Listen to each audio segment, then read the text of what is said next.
आपण माने 24 वर्ष भितर केत थर आपणकर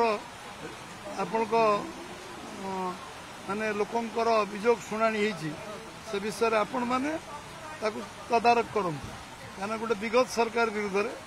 मुझे किसी रिमार्क करी विरुद्ध कहबार मोर अभ्यास नहीं किंतु गोटे कथा कहि जे जो मुख्यमंत्री दायित्व नवा क्षणी इमिडिएट घंटे भितर 4टी विषय आम जहाँ जहाँ कमिटमेंट करूँ घोषणा कले कार्यकारी 6 घंटा पर कले पुरी में 4 द्वार खोलले जगन्नाथ एक धान क्विंटाल निष्पत्ति आम नेलु भाउचर महिला सब 500 कोटी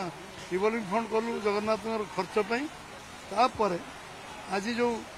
जनशुणाणी कर आज अभियोग शुणाणी कर निश्चित भाव में दल तरफ मुख्यमंत्री को एथपाई धन्यवाद देवी जे एभली एक प्रक्रिया को सी पुणी त्वरान्वित करने आरंभ कर निश्चित भाव में स्वागत योग्य पदक्षेप।